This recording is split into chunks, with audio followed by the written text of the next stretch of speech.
Turning now to southeastern Iowa, where drought conditions are setting records. Louisa and Des Moines counties now experiencing the 10th driest summer on record. But as News 8's Shelby Kluver reports, local farmers aren't counting out their crops just yet. It's new tonight on News 8 at 5. We're at a farm here 6 miles north of Morning Sun, Iowa. This corn crop has only seen about 4/10 of an inch of rain throughout the entire month of August. Typically, it sees about 3 inches during that time frame.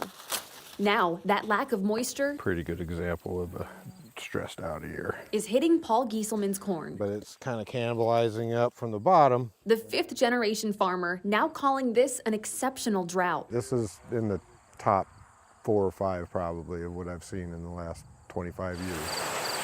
Dry and hot. That's been the story for many parts of Henry, Louisa, and Des Moines counties, which are experiencing their 10th driest summer on record. Those are a couple of the counties that have really kind of been on the miss side of hit and miss. Extension field agronomist Virgil Schmidt. So I know we've taken the top off of our corn yields and our soybean yields, no matter where we are.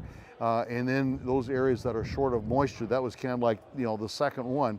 And it's not hard to see the impact. These are the same varieties, different farms. These ears were grown just 20 miles apart. Each of them hit differently by the drought. That can be 5 to 20 bushel difference. Costing roughly $60 per acre. Over at his soybeans, You can already see kind of a reduction in overall size. it's much of the same story, but it's not necessarily a sad one. They're hanging in there. They look remarkably good. Technology that they've integrated in it has assisted in keeping yields on par. Despite the drought, Gieselman's crop could be pretty average. The key is to have resiliency, to be adaptable. Farming flexibility, the secret to growing through a drought. In Morning Sun, Shelby Kluver, WQAD News 8.